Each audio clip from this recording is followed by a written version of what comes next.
Bonsoir à tous, bienvenue dans cette 9e édition de Fleurs d'éloquence. Bon, il s'agit d'une édition un petit peu particulière cette année, une édition confinée, mais qui, grâce aux merveilles de la technologie, peut quand même se tenir et nous en sommes très heureux. Alors, quelques mots sur ce concours et sur la manière dont il s'est tenu cette année. Fleurs d'éloquence, c'est le concours d'art oratoire de l'Alliance Sorbonne Université. Il a été créé en 2012 à la Faculté des Lettres de Sorbonne Université. Et depuis 2015, il est porté par deux établissements de l'Alliance Sorbonne Université, qui sont Sorbonne Université d'un côté et l'Université de technologie de Compiègne de l'autre. Habituellement, le concours comporte 3 tours, les 2 premiers se tenant à la Sorbonne et le dernier, la finale, se tenant à la Bibliothèque nationale. Mais cette année, nous avons été amenés à adapter un petit peu le concours et donc il n'y a eu que 2 tours. Et les finalistes que vous allez voir ce soir, donc les 4 candidats et candidates que vous allez voir ce soir, ont été sélectionnés lors d'un premier tour qui s'est déroulé intégralement en ligne. Et au terme de cette soirée, l'un ou l'une d'entre eux sera désigné lauréat ou lauréate de Fleurs d'éloquence 2020. Bon, comme le confinement nous a rendus quand même imaginatifs, il y aura cette année, en plus du traditionnel prix du jury, que vous connaîtrez ce soir, un prix du public. Et vous aurez donc la possibilité de voter pour le ou la candidate dont le discours vous aura le plus séduit en ligne jusqu'au 14 mai. Alors, avant de vous préciser le déroulement de cette soirée, puis de laisser la place à Annick Clément, qui présidera le jury, je passe la parole à Cléo Colomb, qui va vous expliquer un petit peu comment s'est déroulée la formation avant le concours. Bien, mais merci Juliette. Bonsoir à toutes et à tous. Alors effectivement, une des originalités de Fleurs d'éloquence, c'est que tous nos candidats et toutes nos candidates ont pu suivre une formation qui s'est déroulée autour de différents modules. Un premier module plutôt orienté sur la voix, sur les gestes, sur les regards. C'est un module qui a été assuré par Emmanuel Ostrovsky, qui est un homme de théâtre et de cinéma qui a enseigné à l'Université de technologie de Compiègne pendant de très très nombreuses années, l'art oratoire, la communication. Donc Emmanuel Ostrovsky et Joseph Rotner, qui lui aussi est cinéaste, homme de théâtre, mais également photographe, qui a également enseigné longtemps à l'UTC. Il y enseigne d'ailleurs toujours la prise de parole en public et le théâtre. Il est également hypnothérapeute à Paris et il a monté une structure qui s'appelle Hypno-Oratoria autour de l'éloquence et de l'auto-hypnose. Donc les compétences d'Emmanuel et Joseph sont très importantes dès le moment où on veut former à la prise de parole en public. Et il est vrai que pour ce Fleurs d'éloquence-là à distance, leur expérience du cinéma et de la photographie a pu être mise à profit pour former les candidats et les candidates, surtout les finalistes, à parler devant une vidéo, hein, parce qu'évidemment que parler en webcam, ce n'est pas du tout pareil que de parler en présentiel. Donc voilà pour le premier module. Ensuite, on a Guillaume Ouattara, qui a assuré le module Comment gagner Fleurs d'éloquence, qui est Guillaume Ouattara, qui est un journaliste et un communicant, un ancien diplômé ingénieur de l'UTC, mais qui a un petit peu changé de vocation. Il a gagné Fleurs d'éloquence en 2015, donc il a pu donner tout un module autour de comment on compose un discours, évidemment si possible pour le gagner, mais donc vraiment axé sur Fleurs d'éloquence. Enfin, Juliette Dross, Édouard Boutet et moi-même. Donc, Édouard Boutet, qui est un ingénieur UTC, ancien finaliste de Fleurs d'éloquence et qui est actuellement pris dans une recherche doctorale à Compiègne, à l'Université de technologie de Compiègne. Donc, tous les trois, nous avons assuré un module plutôt autour de l'argumentation, de la mise en mots, le style qui accompagne les discours, donc la phase d'inventio, de dispositio et d'élocution, pour essayer de faire que nos candidates et candidats puissent composer des discours qui fassent sens, qui soient structurés, argumentés et, si possible, également qui sonnent bien avec tout un travail autour du style et du rythme. Voilà un tout petit peu pour la formation. Donc, je vais repasser la parole à Juliette qui va pouvoir vous parler du déroulement de la soirée. Merci Cléo. Oui, donc 2 mots pour vous préciser le déroulement de cette soirée. Donc, après l'introduction de la présidente du jury, Annick Clément, vous pourrez voir et écouter les discours des 4 candidats.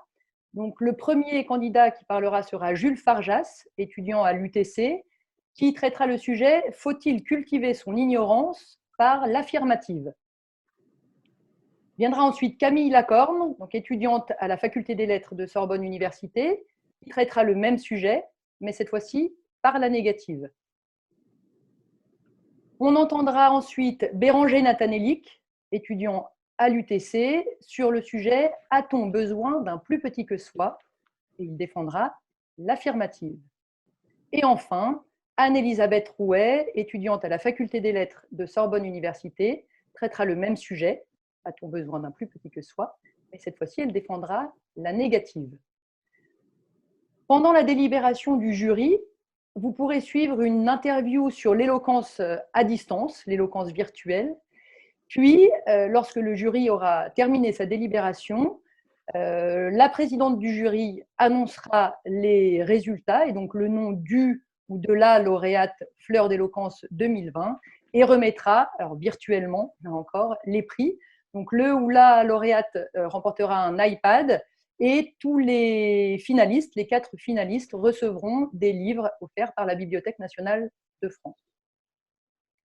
Je passe donc tout de suite la parole à Annick Clément, qui est vice-présidente Sciences, Culture et Société à Sorbonne Université et qui nous fait le plaisir et l'honneur de présider cette finale. Merci Juliette. Bonjour à toutes et à tous pour cette édition 2020 du concours Fleur d'éloquence de Sorbonne Université.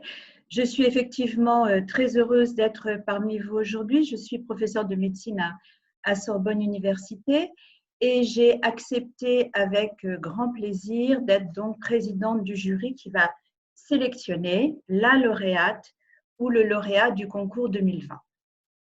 Alors, comme on vous l'a dit, cette édition a un format particulier qui est imposé par la crise sanitaire que nous vivons actuellement et qui vient de vous être rappelée. J'en profite pour remercier donc Juliette Droz et toute l'équipe d'encadrement qui vous accompagne depuis plusieurs semaines. Alors, vous êtes 4 finalistes qui ont été sélectionnés, comme on vous l'a dit, après l'audition de 10 demi-finalistes. Ces 4 finalistes dans l'ordre, Jules Farjas de l'UTC, Camille Lacorne de Sorbonne Université, Béranger Nathanélic de l'UTC et Anne-Elisabeth Rouet de Sorbonne Université. Nous allons vous écouter sur les sujets qui vous ont été donnés et que vous êtes malheureusement contraints d'enregistrer. Néanmoins, nous ferons de notre mieux pour évaluer le plus justement possible les différents éléments qui composent la mise en œuvre de la rhétorique.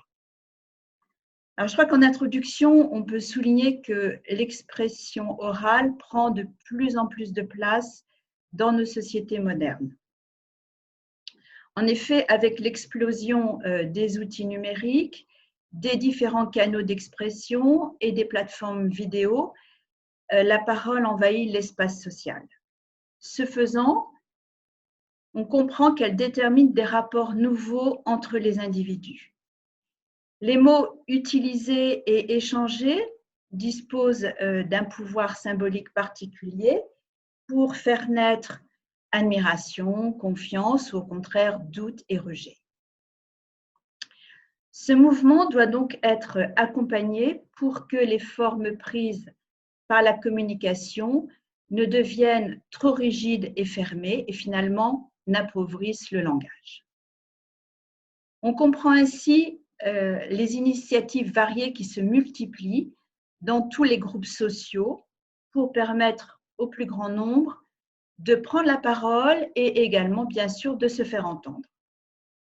C'est par exemple le grand débat national organisé l'an dernier par le gouvernement pour recueillir la parole des citoyens. Et puis, il y a également, et c'est important, la réforme récente du lycée avec l'installation du grand oral en épreuve terminale du baccalauréat. Et puis, il y a l'intérêt croissant suscité par les concours d'éloquence, avec donc aujourd'hui le concours Fleur d'éloquence de Sorbonne Université.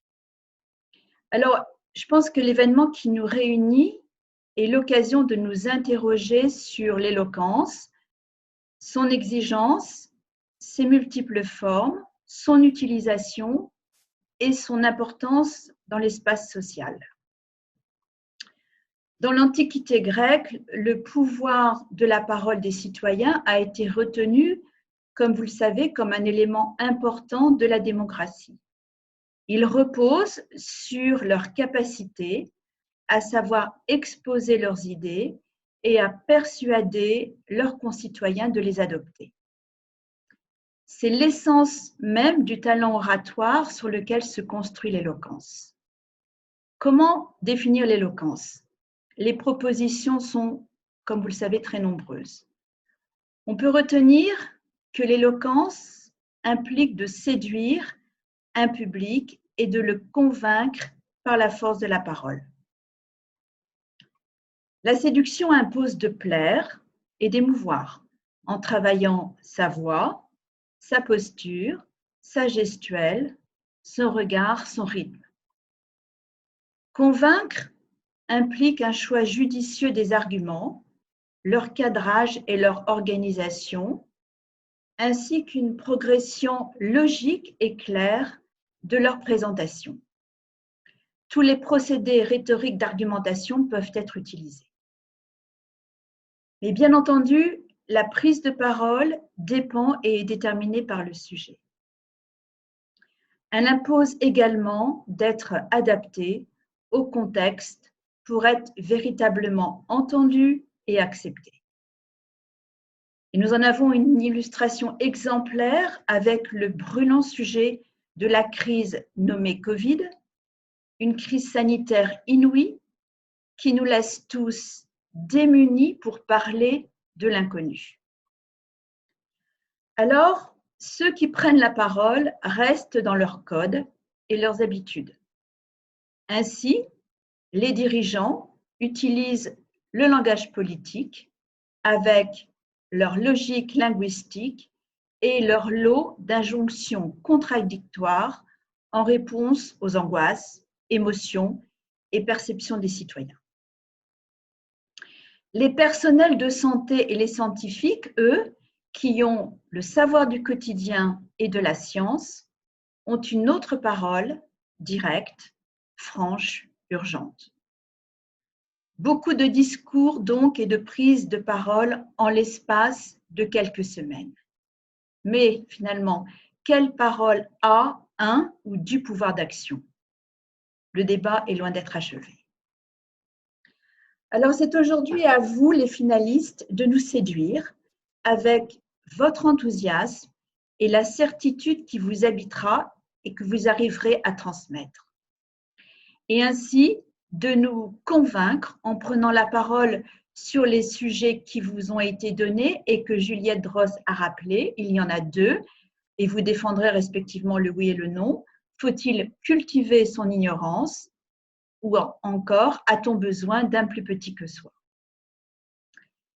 Pour vous départager, le jury qui m'accompagne est composé de Johanna Böchter, qui est lauréate du concours Fleur d'éloquence Sorbonne Université 2019, Charles Guérin, qui est professeur de langue et littérature latine de Sorbonne Université, Sophie Jambet, qui est comédienne, Pauline Jambet, pardon, qui est comédienne, Sophie Marchand, qui est maître de conférence en littérature française à Sorbonne Université, et François Nida, qui est chargé de communication culturelle à la BNF.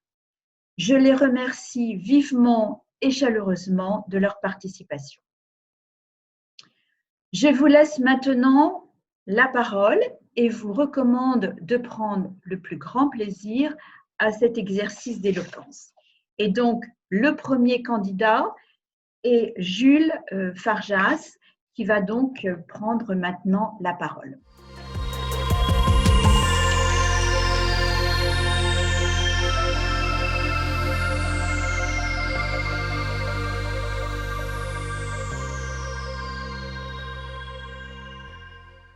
Il y a quelques mois, j'emménageais dans mon studio de banlieue parisienne, après quelques courtes semaines de recherche.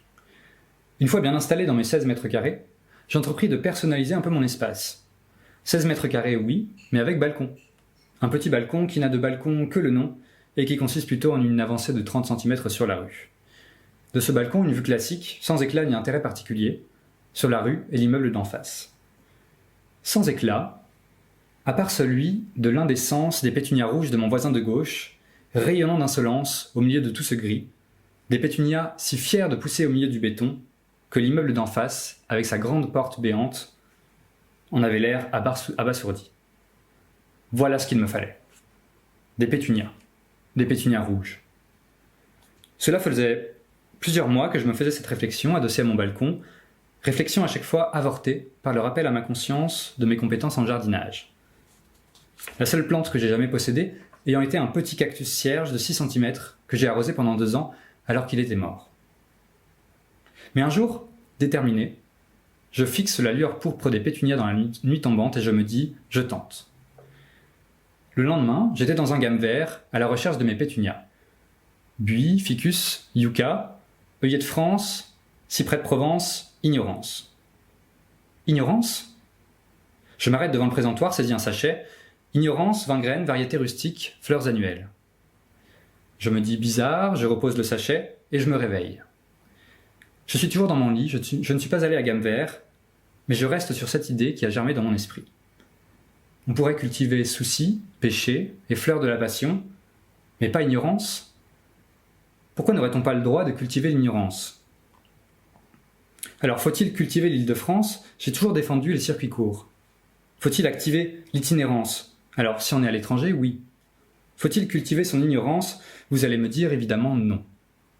Personne ne souhaite être ignorant. L'ignorance, c'est l'absence de savoir. L'ignorance, c'est honteux. L'ignorance, c'est tabou. Mais pourquoi, au juste ? Renseignons-nous donc un peu. Ok Google, synonyme ignorance. Les synonymes du mot ignorance sont méconnaissance, naïveté, stupidité, bêtise, superstition, obscurantisme, barbarie. Profonde, absolue ou crasse, l'ignorance est en effet toujours vue d'un œil mauvais. Dans le jardin de la conscience, l'ignorance est la mauvaise herbe, le chiandant, la renoncule rampante. Pourtant, l'ignorance a ses bons côtés. Lorsque l'on est déçu, ne dit-on pas « quelle désillusion !» Si la désillusion déçoit, c'est bien qu'il y avait quelque chose de plaisant dans l'illusion, l'ignorance qui la précédait. Car l'ignorance est aussi la faculté de s'émerveiller. Que vaudrait un monde sans émerveillement ? Que deviendrait le tour de magie dans un monde de savants ? Les spectacles de prestidigitation n'auraient comme public que quelques spécialistes, là pour observer le degré de technique de tours déjà connus. La surprise disparaît. Les enfants savent tout à fait que ce 22 décembre, papa n'est pas allé à un rendez-vous à la banque, mais à Carrefour pour acheter un carillon électronique multicolore, oui, avec papier cadeau s'il vous plaît. Pourquoi aller découvrir les paysages de Toscane, si l'on en connaît déjà tous les détails ?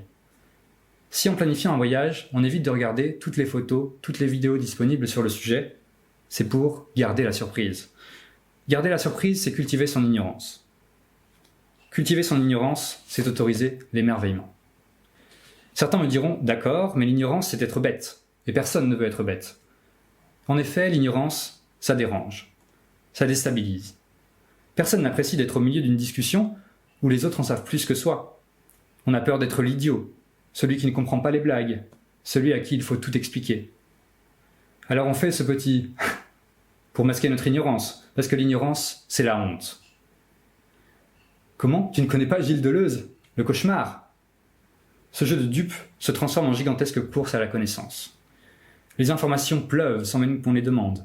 Le flux est permanent car non, il ne faudrait surtout pas passer à côté de ce qui a fait le buzz ce matin.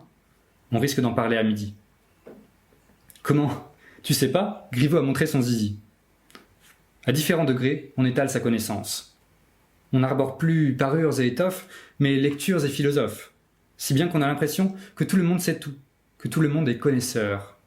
Vous avez passé 2 semaines de vacances au Liban l'été dernier. Vous êtes tout indiqué pour être expert Moyen-Orient sur BFM TV.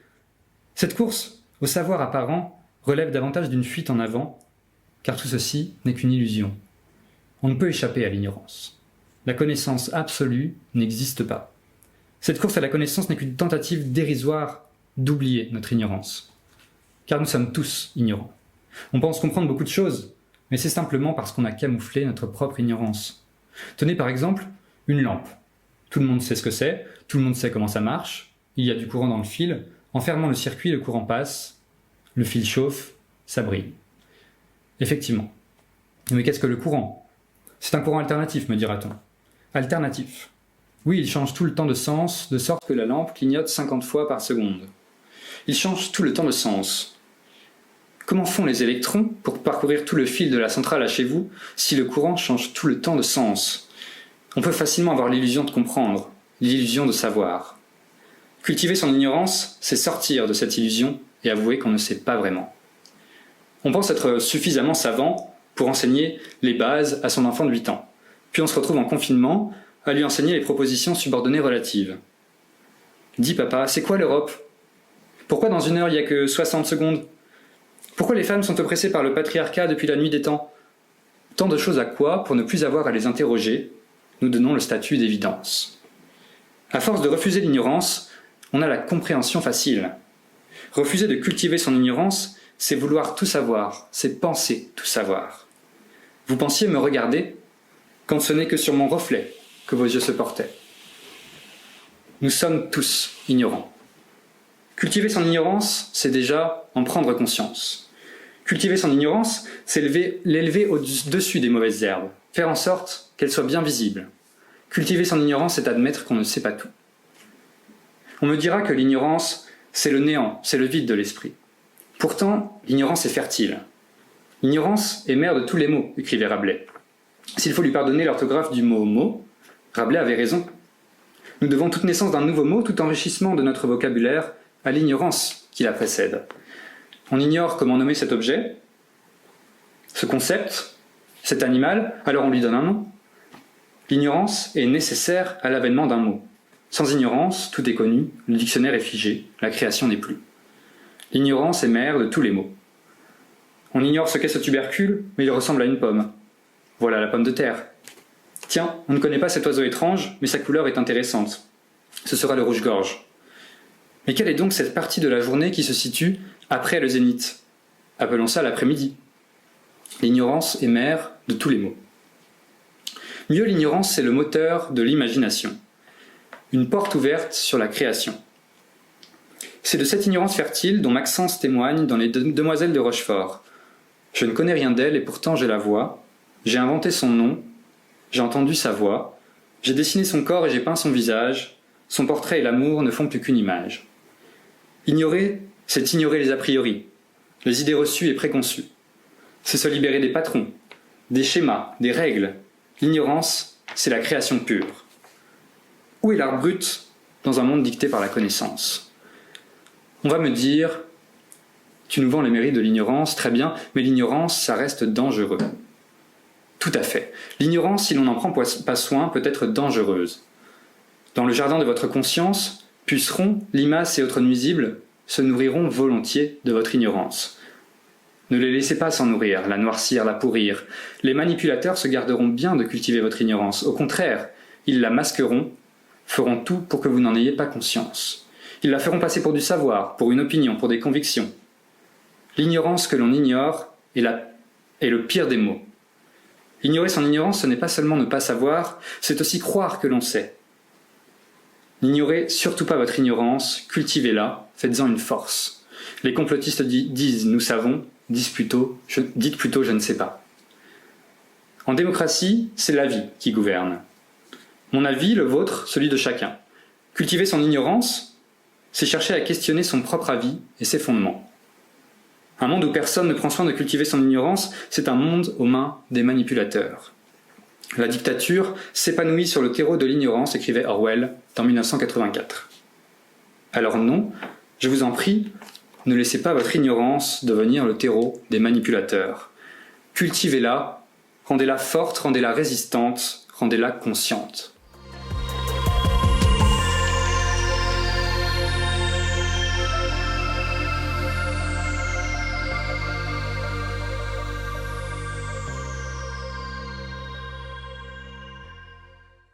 Madame, Monsieur, début mai 2021.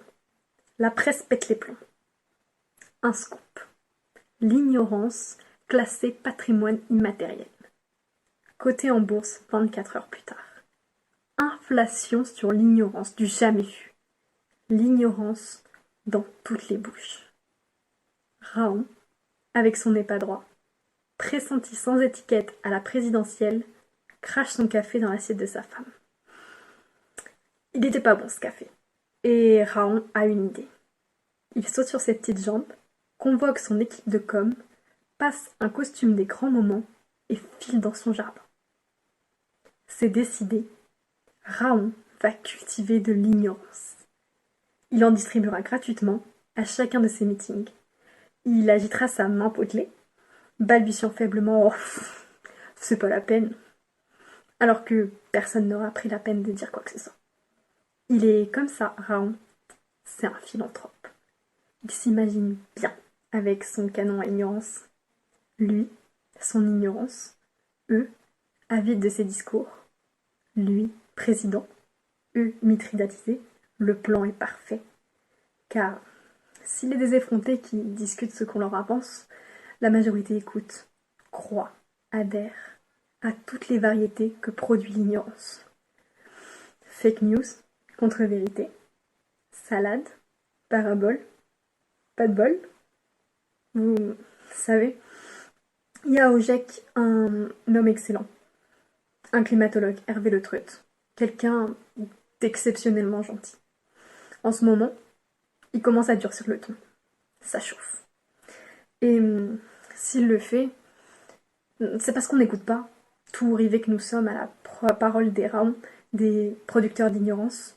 Ils nous rassurent, ils nous passent de la pommade, nous font avaler n'importe quoi. Ils nous offrent des cadeaux précieux, à la mode, l'ignorance. Comme ça, ils nous invitent à la table des négociations. Repousser tout le temps. Croître. Nous croyons, nous croissons. Mais on est des étourdis, des endormis. Faut-il cultiver l'ignorance? Oui, si vous aimez les pantomimes. Sinon, j'en dis que non. Jamais. Sortez de la caverne. Il ne faut pas cultiver l'ignorance. Pourquoi? En premier, parce que la culture de l'ignorance, ça sert à rien d'utile. Elle a l'air bien comme ça, l'ignorance. Mais ça se plante pas. Allez-y, si vous n'êtes pas convaincu. Cultivez de l'ignorance. Patientez, laissez germer, récoltez, dégustez. Mieux, faites déguster. Proposez à vos amis, à vos enfants, vos collègues, aux premiers venus un paquet d'ignorance. C'est des graines, c'est super à la mode. Bon, ce sera pas facile à avaler, mais dites-leur bien qu'ils ne pourront pas recracher. Et s'ils menacent de rendre l'ignorance, appuyez-leur sur la bouche avec un paquet, avec le reste du paquet. Vous verrez, une fois qu'ils auront tout mangé, ils en redemanderont. Sérieusement. Qui voudrait ça pour ses amis? Cultivez votre ignorance et vous n'obtiendrez jamais qu'un pâle clone de vos propres propos bêtes, dégradés, déformés, mais rarement plus malins. Voilà comment les choses vont. L'homme sème son ignorance. Il l'entretient, la cultive, lui chante des chansons douces. Mais l'ignorance, ça se mange pas. L'ignorance, ça va jamais régler son compte à la fin dans le monde. L'ignorance, ça demande du temps, du cœur à l'ouvrage. Et tout ça pour diluer les vraies connaissances. Car eux, les ignorants, ne sont pas ignorants de tout. Ils savent parler. Tends l'oreille, camarades. Eux, les ignorants, disent bien, disent beaucoup. Appliqués qu'ils sont à ne pas nous sembler cons. L'air de bien savoir, d'ignorer brillamment. Mais le savoir, c'est un plat de bonne facture, vous voyez? L'ignorer, c'est du mauvais vin, de la piquette à 3-10. Quel homme, quelle femme arroserait délibérément le savoir d'ignorance? C'est presque insultant. Ignorance, rance. Il y avait un indice, et arroser, c'est noyer, laisser percoler. Regarder l'ignorance s'infiltrer dans l'appareil, gangréner la machine. Et pouf, une société qui sait plus qui croire, qui écouter. Une société qui ignore. Et à cause de laquelle on enterre des cadavres anonymes. Il y a des viols dans les transports en commun, des coupables demeurent des innocents, et des innocents sont jugés coupables. Nous, qui capitulons à l'ignorance, nous, société, qu'on matraque à grands coups de pelle, d'envolées lyriques, et de mots pour combler le vide. Pour dire, sans parler à quiconque. Quiconque. Eux, les ignorants, cultivent son ignorance. Car donner à savoir, c'est prendre le risque d'être vu tel que l'on est. Un imbécile. Ainsi, en deuxième, cultiver son ignorance, c'est jamais qu'une mascarade, destinée à tromper, à détourner du vrai. Ignorant, éduqué à l'ignorance, on nous fait croire n'importe quoi. On fait renoncer, s'excuser les Galilées et tous ceux qui savent. On punit Adam qui a croqué la pomme. Le tribunal des hommes est à la solde de la majorité. C'est pourquoi d'aucuns prônent pour l'ignorance, produisent et exhortent à cultiver l'ignorance. Jamais frontalement, mais en nous y habituant. L'ignorance coutumière, patrimoine immatériel. Une majorité d'idiots condamne les savants, les sachants, les chantres du vrai qui fait jamais bon d'entendre. Parce que oui, pour ne pas avoir à y faire face, on masque nos imperfections avec des fards. Et l'ignorance, ben c'est pareil, elle nous rend opaques à la vérité. En dernier, cultiver son ignorance, finalement, ça plaît à personne. Mais par habitude, pour pas faire tâche, on s'y plie. On dira ce qu'on voudra, que l'innocence est une forme d'innocence, d'air frais, candide, bienheureux. On dira qu'il faut plaider pour le droit à l'ignorance, comme principe souverain, synonyme de liberté. Que le fait de ne pas savoir, c'est être une toile nue, vide de connaissances, et que c'est pas grave. Ça l'est. Si vous n'écrivez pas vos propres récits, à l'aune de vos connaissances, si vous ne cherchez pas à en acquérir, entretenant une espèce d'inertie toxique, quelqu'un d'autre écrira sur votre toile. Il n'y a pas de droit à rester bête qui tienne, car c'est dans la connaissance de soi que l'on s'affirme, la connaissance des autres que l'on se comprend, et la connaissance du monde que l'on s'éveille. Alors, on récapitule. Cultiver son ignorance, c'est beaucoup d'efforts pour rien, pour pas grand-chose. Ça sert à rien, ça stoppera ni l'extraction minière en République démocratique du Congo, ni les sacs en peau de bois constrictor, ni le réchauffement climatique, ni les vides juridiques, ni même l'utilisation intempestive de l'expression « moi, personnellement, je ». Ça plaît à personne, et en plus, quand on se fait prendre à ignorer, c'est difficile de nier. Je vous parle pas des ignorants qui n'ont pas fait exprès d'ignorer, ceux qui ignorent par accident. Je vous parle des autres, de ceux qui ignorent avec foi, méthode, à ces fausses candides, à ces chantres du ridicule qui remplissent des tribunes avec leur poésie toute creuse et toute cassée. Qu'on rende l'espace à la connaissance, qu'elle prenne l'ampleur qui lui sied. La culture de nous, des vagabonds, des pavés, des en colère, des mal baisés. La culture des ils, des elles, des yels. La culture des foutus, des brillants, des Hervé, des Paola, des Anil, des stations-service, des belles maisons, des camions de poubelles. Dialoguons. Et par pitié, cessons d'ignorer.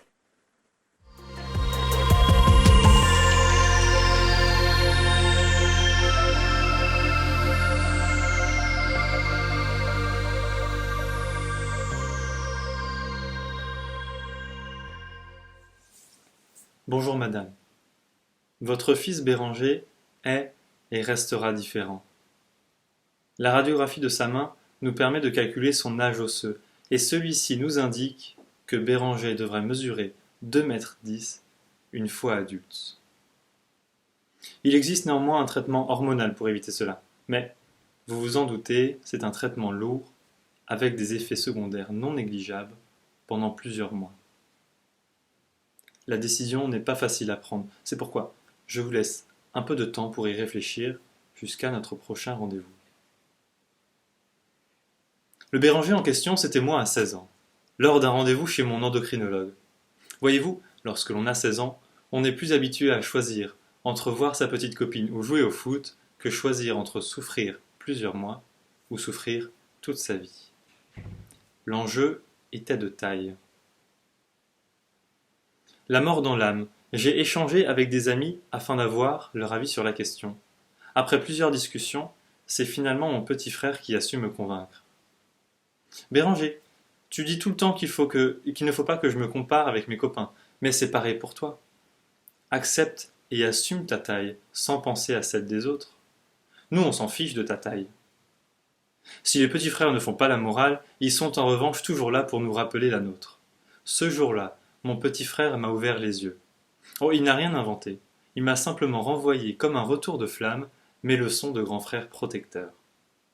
Ce même jour, j'ai su, non seulement que je serais pour toujours le géant vert, le cure-dent, la girafe, la grande perche, mais aussi que je pourrais compter sur mon petit frère, ma petite mère et mon petit endocrinologue.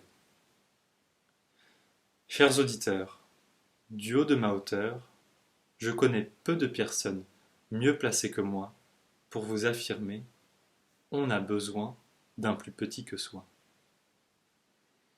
Alors, je ne vais pas faire durer le suspense plus longtemps. Entre accepter la discrimination ou la combattre, j'ai choisi cette dernière option. Mais même sans prise de médicaments, ma taille s'est naturellement arrêtée à 1,98 m. Je n'atteindrai donc jamais la taille de Microméga de Voltaire. Mais il n'empêche que je n'ai que rarement l'occasion de lever la tête pour discuter avec quelqu'un. Et je peux vous affirmer que sans plus petit que moi, il n'y aurait pas grand monde pour m'écouter aujourd'hui. Sans plus petit que lui, Grand Corps Malade m'aurait peut-être pour seul public. Sans plus petit qu'eux, les basketteurs joueraient chaque match à huis clos. Alors évidemment que les plus petits sont essentiels. Disant ces lignes, j'entends certains me retorquer. Voilà quelques minutes que tu te flattes de ta grande taille, espérant ainsi avoir la légitimité de donner ton avis. Mais, toi qui es stagiaire, bien bas dans la hiérarchie, tu es bien trop insignifiant à l'échelle de ce monde pour que quiconque ait besoin de ton avis. Mais pourtant, je suis convaincu que chaque individu, stagiaire inclus, a son utilité. De la start-up à l'usine jusqu'au CAC 40, il existe une main-d'œuvre transparente. À l'échelle même de la France, il existe cette même dépendance. Une main-d'œuvre qui chaque jour se réveille pour son entreprise, une main-d'œuvre qui depuis toujours nous permet de vivre. Alors, à tous ceux qui prétendent que l'on n'a pas besoin de plus petit que soi, je leur demande d'imaginer notre président de la République s'il n'y avait dans la hiérarchie de plus petit que lui. Il serait alors seul à soigner, vendre ou livrer. On le verrait alors à l'hôpital réanimer des malades, puis au marché vendre des fruits et légumes, et le soir à vélo pour livrer des pizzas. Non, cela serait absurde. Absurde de penser qu'un président, qu'un patron puisse se débrouiller sans les petites mains justement nommées qui, vous en conviendrez, ont grande responsabilité. Absurde de penser que des invisibles de la République on puisse se séparer sans conséquences dramatiques. Rome ne s'est pas faite en un jour. Elle ne s'est pas faite toute seule non plus. On a besoin d'un plus petit que soi, et cela est évident. La Fontaine nous le dit, cette vérité en preuve abonde. Ainsi, je pourrais réaliser une véritable logorée, exposant des heures durant des arguments évidents. Je connais peu de vérités qui rassemblent politique, scientifique et clergé, mais celle-là en est une. Les politiques n'existeraient pas sans les votes du peuple, nous, les petites gens. Les prêtres, rabbins et imams ne seraient rien sans leurs fidèles. Les scientifiques, les chimistes s'accorderont à dire qu'une molécule n'existerait sans atome, qui lui-même a besoin de ses électrons. Notre corps humain est composé de petites choses, alors si d'aventure, quelqu'un osait dire « nous n'avons pas besoin de plus petit que soi », enlevez-lui, sur le champ, les organes, les cellules et les bactéries qui la composent. Mesdames et messieurs, vous le voyez, mon plaidoyer des heures durant pourrait continuer, mais je souhaite ici l'arrêter, car tout ceci n'est que baliverne. Il n'est plus l'heure de lister des arguments comme une liste de courses. Nous sommes dans un concours, pas à Carrefour. Il est désormais acquis que l'on a besoin d'un plus petit que soi, mais l'inverse est aussi vrai, et l'ignorer serait passer à côté du sujet. Se chamailler en disant « non, on n'a pas besoin de plus petits mais de plus grands, les plus petits sont plus utiles, les plus grands sont inutiles », est finalement un débat sans fin et sans intérêt. Il nous éloigne de la vérité, et cette vérité, la voici, nous avons besoin les uns des autres, nous avons besoin de tous. Et débattre, si l'autre en question doit être plus grand, plus petit, plus gros, plus bronzé, n'est pas approprié. Le problème est bien plus vaste. Ces questions ne sont pas à la hauteur. Nous sommes en train de regarder les étoiles avec un microscope. Il est temps de se donner les bons outils. Voyez-vous, partenaire particulier cherche partenaire particulière. Nous n'avons entendu et n'entendrons. Partenaire particulier cherche plus petite, plus jeune et moins intelligente partenaire particulière. Cela n'aurait aucune musicalité. Nous avons besoin des autres, sans conditions physiques et physiologiques. Le monde, la culture nous le montre bien. Astérix et Obélix, Tom Tom et Nana, Tintin et Milou, Big Flo et Oli, Amadou et Mariam. Il existe une page Wikipédia entièrement consacrée au duo. Mais on voit très bien que eux ont besoin l'un de l'autre et que aucune trace de discrimination, de race, de taille n'est présente. La situation que nous traversons nous a permis d'ouvrir les yeux face à cette vérité. Un voisin de palier, médecin, peut à tout moment nous sauver la vie. Un camionneur, le voisin d'en face, travaille chaque jour pour que nous puissions manger.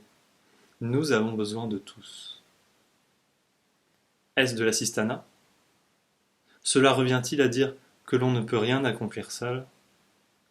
Je ne pense pas. Constater que l'on a besoin des autres est de l'humanité. Il en est assez des petits pas. Il est temps de faire un grand bond pour l'humanité, franchir ces obstacles, dépasser les jugements. Ensemble, soyons au-dessus de ces billevesées. Rappelez-vous que la discrimination mène à la comparaison, au jugement. Cette comparaison qui sévit sur les réseaux sociaux, poussant les plus malheureux à commettre le pire, se sentant trop comme ci, pas assez comme ça, pas assez bien. À l'heure où le racisme reprend des couleurs, que des frontières s'érigent entre les pays, les régions et les personnes, il est plus que temps de réagir, au risque de se retrouver dans un monde qui appartient au passé. Nous sommes en réalité des poupées russes. Certaines personnes nous protègent, d'autres nous consolident, mais toutes font partie de cet ensemble que l'on appelle humanité. Grand Corps Malade nous l'avait dit. L'avenir appartient à ceux qui rêvent trop. Rêvons d'un monde plus juste, où la question « a-t-on besoin d'un plus petit, plus grand, plus gros que soi ?» n'est même plus posée, tant nous avons pris conscience de notre vulnérabilité, tant nous avons dépassé ces jugements. Aujourd'hui, face à vous, j'ai besoin de vous, non pas pour les votes du public, non. J'ai besoin de vous car Ce qui m'importe, c'est qu'ensemble, nous rendions ces rêves possibles. Alors que vous soyez petit frère, grand-père, que vous ayez pris des médicaments ou non, que vous soyez géant vert ou blanc comme neige, bleu blanc rouge ou black blanc beurre, le monde tout entier a besoin de vous.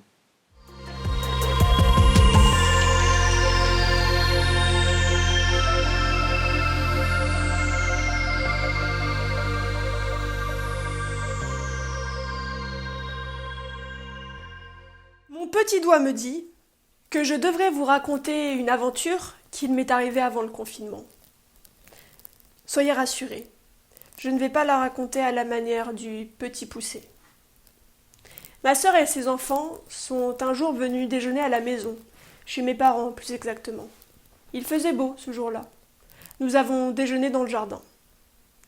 La table du jardin se trouve juste en dessous des fenêtres de ma chambre, qui était bien sûr ce jour-là ouverte, et dans laquelle se trouvaient bien sûr les enfants.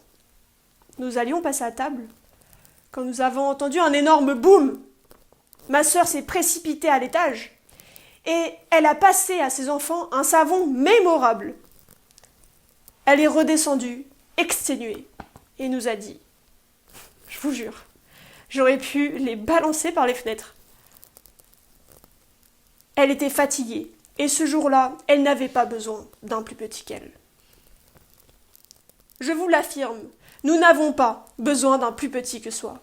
Questionnons un peu ce credo, avoir besoin d'un plus petit que soi, que nous appliquons tous depuis notre très chère et tendre enfance.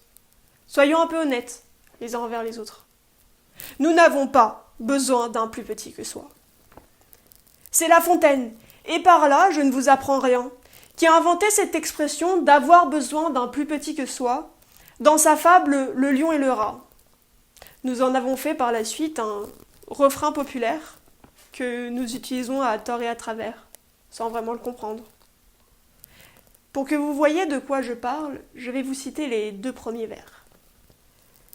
Il faut, autant qu'on peut, obliger tout le monde. Nous avons souvent besoin d'un plus petit que soi. La suite, nous la connaissons. Le rat sauve le lion. Même si ce cher La Fontaine affirme cela dans cette fable, il met rapidement en garde contre les plus petits. Nous n'en connaissons que 3 des fables de La Fontaine, mais il y en a beaucoup d'autres. Connaissez-vous celle du lion et du moucheron? Oui, elle est assez connue. Pour faire court, un lion insulte un moucheron qui décide de se venger en tournant autour de la grosse bête. Le moucheron s'en va, victorieux, mais au détour d'un bosquet, se fait avaler tout cru par une araignée, car il s'est vanté. La morale, il y en a 2, mais c'est la première qui nous intéresse. Entre nos ennemis, les plus à craindre sont souvent les plus petits. CQFD. Nous n'avons pas besoin d'un plus petit que soi, ça peut être dangereux. Je vais vous avouer quelque chose que nous avons tous pensé un jour ou l'autre. J'étais dans le train direction Brest. Ce n'est pas 2 heures, mais c'est 4 heures de train si tout va bien. Une mère s'assoit avec son nouveau-né. Il a pleuré tout le trajet. J'ai cru que j'allais faire une rupture d'anévrisme. Les petits peuvent être dangereux, et là c'était trop dangereux pour ma santé mentale. D'autant plus qu'ils peuvent être envieux. Oui, on a l'habitude de dire que le grand doit être charitable envers le petit, mais on réfléchit jamais à l'inverse. La Fontaine le dit à plusieurs reprises, dans la grenouille qui a voulu se faire plus grosse que le bœuf, le jet paré des plumes de paon, l'âne vêtu de la peau du lion. Les petits peuvent être dangereux, car envieux des plus grands. Nous n'avons pas besoin d'un plus petit que soi. Arrêtons de choisir les contes, les poésies ou les fables qui nous confortent dans notre politiquement correct. Soyons réalistes et lisons à l'avenir entièrement les fables de La Fontaine. Je ne vous ai toujours pas convaincu. Après tout, c'est normal. Je suis en train de démolir une éducation entière. Si la littérature ne vous convainc pas, ce qui serait dommage vu qu'on est à la Sorbonne, parlons culture. Je suppose que vous fêtez la galette des rois, comme 80% des Français, moi y compris. Soyons honnêtes, nous sommes contents que ça soit le gamin de 5 ans qui se plie en 4 sous la table plutôt que nous.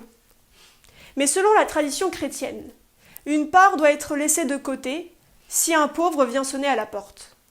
Ce n'est pas le grand qui a besoin du petit, mais le petit qui a besoin du grand. Dans le même registre, Charles Péguy, grand écrivain qui est extrêmement croyant, a écrit Ève. Et dans ce très long poème, on a un passage concernant l'enfant Jésus, le bœuf et l'âne. Je vais vous le citer. Cet enfant qui dormait, en fermant les 2 poings, si ses 2 chambellans et ses museaux velus, et ses gardes du corps et ses 2 gros témoins, pour le garer du froid, n'eussent soufflé dessus.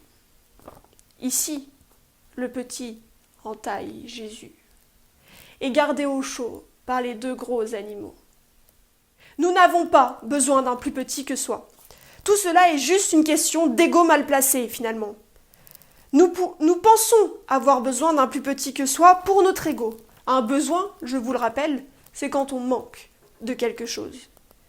Dans ce cas-là, vous manquez juste d'assurance. Vous vous rassurez en ayant près de vous un plus petit, un plus faible, un plus chétif.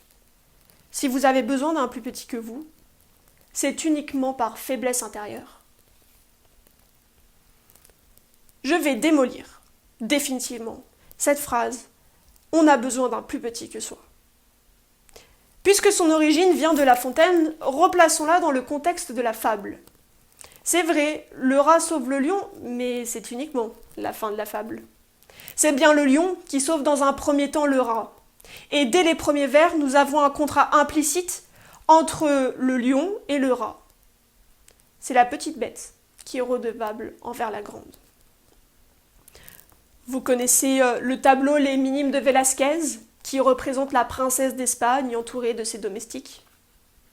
Mais en tout petit, dans l'obscurité, dans un coin, quasiment invisible, se trouve un bouffon, un nain plus exactement. Il est connu que les rois avaient des bouffons dans leur cour pour se divertir, mais on oublie souvent que c'était un contrat. Si le bouffon faisait mal son travail, s'il n'était pas assez drôle, il risquait gros, malgré sa petitesse. Dans les maisons nobles, par exemple, si cela arrivait, le bouffon se retrouvait en cuisine, en compagnie des valets dont il se moquait éperdument. Et là, la vengeance ne devait pas être belle à voir. Nous n'avons pas besoin d'un plus petit que soi. Regardez Blanche-Neige, elle a quitté ses nains après avoir trouvé un prince charmant. Sans hésitation là-dessus, elle n'en avait plus besoin de ses nains. Je vous le répète, nous n'avons pas besoin d'un plus petit que soi. Le Dalai Lama l'affirme lui-même. Si vous pensez que vous êtes trop petit pour changer les choses, essayez donc de dormir avec un moustique dans votre chambre. Nous n'en avons pas besoin des moustiques qui viennent nous agresser dans nos lits. On allume la lumière, on les entend plus, on éteint, ils sont de nouveau là, on en devient fou, on n'en dort pas. Idem pour tout ce qui est virus. Le coronavirus est infiniment plus petit que nous. Il est invisible. Pourtant, il est ennuyeux. Il est dangereux. Et je ne souhaite pas faire mes adieux, loin de là. Idem pour la peste. La puce qui la transmettait, franchement, on aurait pu s'en passer. De toute façon, je laisse ces virus de côté. Je n'en ai pas besoin. Et je suppose que là-dessus, vous êtes d'accord avec moi. Finalement, nous tournons en rond. Ce n'est pas une question de petit ou de grand. Nous opposons souvent ces 2 adjectifs, mais ils sont très complémentaires. L'infiniment petit est infiniment grand en physique quantique, et inversement. Je peux vous agrandir une fourmi dans un format de 3 mètres par 6 et vous transformer la tour Eiffel en timbre-poste. Tout cela est juste une question d'échelle et de point de vue. Certes, nous n'avons pas besoin d'un plus petit que soi, mais les 2 se confondent souvent. Une petite impatience ruine un grand projet. Confucius. N'oubliez pas une chose, Alice, en allant au pays des merveilles, est d'abord devenue infiniment petite, puis infiniment grande.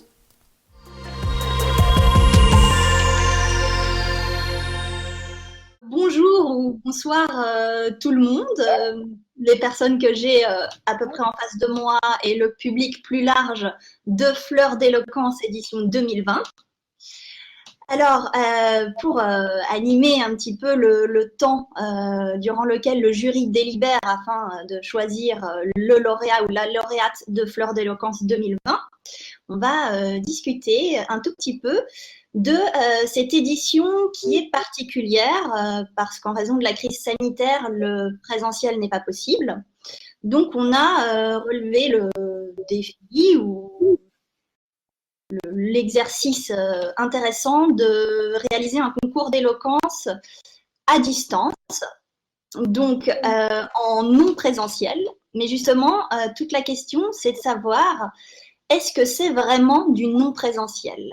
Autrement dit, est-ce qu'il y a une forme de présence à distance ou est-ce qu'on est nécessairement à distance? Et donc, pour en discuter, nous avons invité un chercheur et une chercheuse de l'UTC, donc Charles Lenay, qui est chercheur en philosophie et en sciences et technologies cognitives au sein du laboratoire COSTECH, et Indira Touvna, chercheuse en réalité virtuelle et spécialiste des interactions intelligentes en environnement virtuel, qui est chercheuse au laboratoire EDIASIC, et nous vous remercions déjà d'avoir accepté de répondre à nos quelques questions. Alors, la première question, on va la poser à Charles, parce que Charles, donc toi, tu as beaucoup travaillé sur la rencontre, sous différentes formes, tu pourras nous en parler un petit peu. Et donc, on voulait te demander, selon toi, est-ce qu'il y a une spécificité du contact à distance? Et si oui, laquelle? Et de manière peut-être un peu plus large, comment est-ce que la conscience du corps de l'autre va s'éprouver quand justement la rencontre est supportée par une médiation technique? Ici, cette médiation, c'est l'audiovisuel. Donc voilà, est-ce que tu peux un petit peu nous dire, à ton avis, quelle est la spécificité de ce contact à distance supporté par une médiation technique comme celle-là? Bon, bah écoute, la situation est cruelle du moment, mais en même temps, elle donne à penser et il faut en profiter pour mieux penser ce que c'est que la présence. C'est vrai que la présence dépend de l'engagement corporel et technique, enfin, des outils, des moyens qu'on a de s'engager dans une situation. Et en même temps, passer par des médiations techniques, c'est comme un prisme qui développe tous les aspects qu'on confondait avant dans la présence, le temps, être en même temps, le présent, ou être dans un même lieu, être présent, et puis, et surtout, je dirais, la présence sociale, la présence pour quelqu'un. Pour qui est-on présent? Comment peut-on être présent pour quelqu'un? Résultat, les médiations techniques, ça dévoile toute la complexité de ce que c'est que la présence. Et du coup, ça nous met au défi d'avoir des morceaux de présence, des genres de présence différents. Et par exemple, si on regarde là dans cette perception qu'on a là, les uns des autres, eh bien, je dis, on est présent à la mesure de notre engagement, mais c'est quoi mon engagement? C'est quoi mon corps pour vous percevoir? Eh ben, c'est une petite caméra qui est posée en haut de votre écran. Et ça, mon corps, il est tout immobile, tout stoppé, si je puis dire. Et moi, je peux juste me dandiner devant mon écran. Et donc, avec ce corps-là, eh bien, vous êtes que des objets plats posés sur cet écran qui est devant moi. Évidemment, comme engagement, ça limite, puisque je ne risque rien. Ces petits êtres plats ne me feront pas de mal, mais je ne leur en ferai pas non plus. Et donc, on a de ce côté-là, de ce côté de ce sentiment de présence par l'engagement corporel, évidemment, quelque chose en moins. Mais il faut voir que souvent, un mode de communication dégradé peut être porteur d'un vrai sentiment de présence. Et ce sentiment, il est dû à la perception qu'on a de l'effort que fait l'autre pour nous percevoir. Quand on le voit qui se bat, qui cherche à nous voir et qu'on réussit quand même, eh bien là, d'avoir vaincu ensemble la difficulté de notre communication donne tout le sens à notre communication. On s'est aperçu qu'on pouvait avoir vraiment des sentiments de présence très forts avec des canaux très étroits, si je puis dire. Parce que c'est ça qui compte. Et puis une autre chose, c'est toujours dans cette question de l'engagement dans une relation, c'est d'accepter d'être vu sans voir ou de voir sans être vu. C'est quelque chose qui est difficile avec ces moyens de communication actuels, mais pourtant, c'est un des moments où on offre et on prend le risque d'une présence moins calculée. Bon, voilà quelques idées. Je pourrais vraiment développer tout ça, mais ce n'est pas l'heure, ce n'est pas le moment. Hein. Donc, je m'arrête là, à moins qu'on ait plus de temps. Mais... Merci beaucoup, Charles. Donc toi, Indira, qui a beaucoup travaillé sur les avatars, sur les humains virtuels, est-ce que tu peux nous parler de ce qui fait la qualité d'une interaction? Par exemple, est-ce qu'il y a une différence entre se retrouver face à un avatar ou face à un interlocuteur pendant une vidéo, une visioconférence? Est-ce que le public peut développer de l'empathie pour un humain virtuel, pour un conférencier à distance? Alors en fait, c'est vrai qu'il y a eu de nombreux travaux sur les interactions avec les humains virtuels. Alors déjà, je vais différencier ce qu'on appelle un humain virtuel qu'on voit sur à plat, justement, pour reprendre les termes de Charles. Donc, quand vous voyez un personnage de jeu vidéo sur votre écran d'ordinateur, il est plat. Il peut être en 3D si vous avez un casque de réalité virtuelle. Et soit c'est un agent, dit agent conversationnel s'il est capable de parler, donc un AK. AK, c'est agent conversationnel animé, donc il va avoir des gestes, un petit peu comme moi, il va avoir un discours avec ses mains, ses bras, etc. Il va bouger. Et cet agent conversationnel animé, si vous le voyez sur votre ordinateur, vous vous sentez effectivement en sécurité. Il va pas avoir un impact, on va dire, sur votre personne.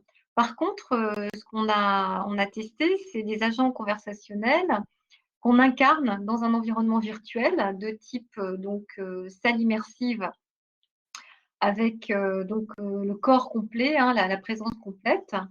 Et on s'est rendu compte que ça changeait complètement les choses. Alors, si on reprend l'agent conversationnel classique, effectivement, on va se confier plus facilement à un agent, on va se confier parce qu'on a le sentiment de ne pas être jugé, alors que si l'on était face à un être humain, on pourrait avoir, comme on en a déjà parlé avec Charles, un sentiment de honte ou on ne se sent pas forcément à l'aise face à un être humain. Un agent va se dire, bon, ça y est, je peux lui raconter des choses, y compris très personnelles, très intimes. Et on peut se sentir très en confiance face à un agent. Après, lorsque l'agent est complètement incarné, alors là, c'est assez impressionnant parce qu'on a un vrai personnage devant soi. Et on peut être tenté de tester déjà parce qu'il est transparent, on peut le traverser, on peut essayer de le toucher, on peut essayer de voir quel est son volume dans l'environnement. Et on peut se sentir très attiré, avec une envie de plus que simplement une conversation. Ça, c'est assez étonnant. D'accord. Tu nous dis que face à un humain virtuel, on développe un appétit ou une curiosité ou une forme d'empathie qui est surprenante puisque c'est un humain virtuel, mais peut-être même qui serait plus puissante que face à un vrai humain en visioconférence. Oui, alors la visioconférence, il y a eu aussi des tests qui ont été faits il y a très longtemps, il y a déjà une vingtaine d'années, sur des systèmes qui avaient été conçus par France Télécom pour que les personnes se téléphonent directement en visio. Aujourd'hui, ça ne nous choque pas du tout. tout le monde accepte la visio, c'est devenu vraiment simple. On fait tous des apéros Skype, on travaille en visio, alors qu'il y a 20 ans, c'était totalement inacceptable, difficile. Les gens trouvaient que c'était gênant. Et alors, on s'est rendu compte aussi que chacun cherchait à contrôler sa représentation. Donc, on cherche à être bien coiffé, souriant, agréable, etc. On perd beaucoup de temps à soit se représenter, soit animer son avatar. Donc, on a supprimé cette représentation de l'orateur et on lui propose davantage de canaux de représentation pour le contact social. D'accord. Alors, bon, pour conclure, une petite question de fiction ou peut-être qui a l'avenir en ligne de mire.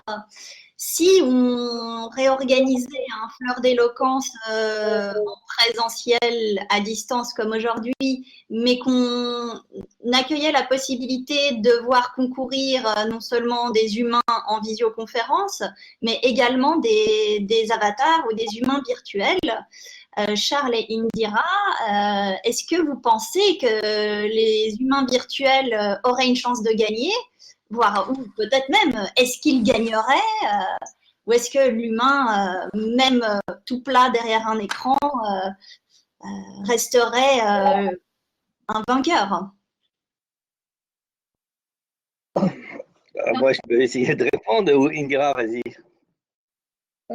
Alors, il y a l'aspect visuel, il y a l'aspect effectivement présence à distance de cet agent qui est effectivement assez efficace. Donc oui, je pense que ce serait très intéressant.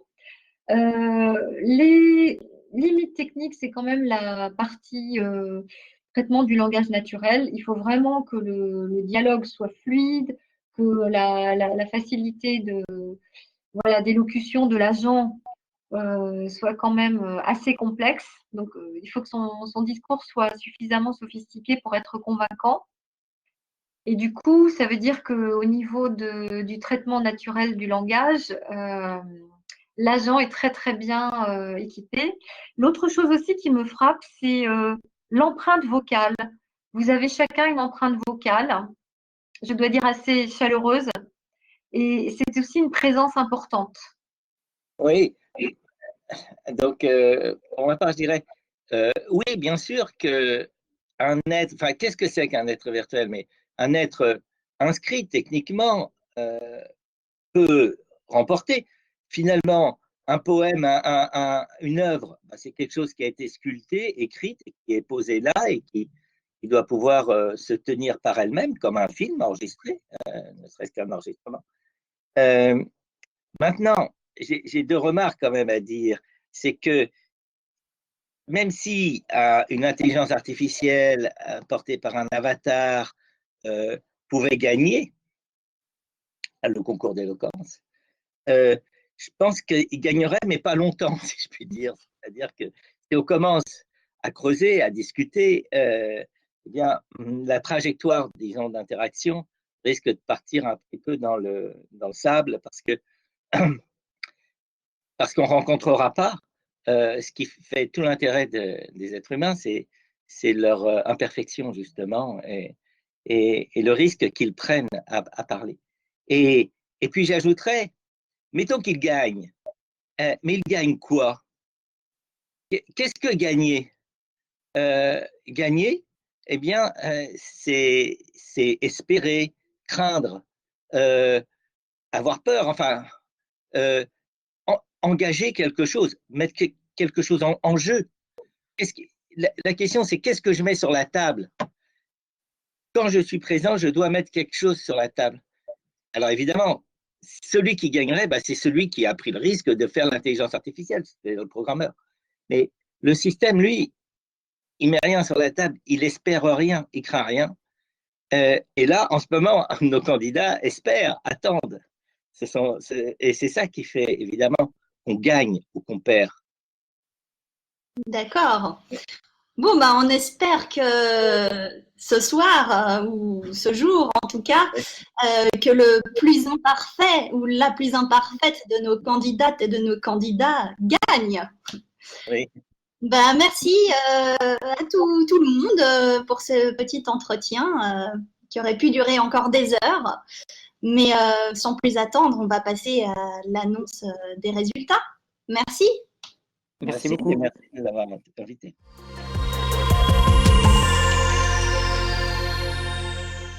Bonsoir à toutes et à tous, rebonsoir à toutes et à tous. Le jury vient de terminer sa délibération et je laisse donc la parole à Annick Clément, la présidente du jury, qui va vous annoncer le nom du ou de la lauréat ou lauréate Fleur d'Éloquence 2020. Merci à tous. Vous avez été 4 très bons candidates et nous avons pris vraiment beaucoup de plaisir à vous écouter.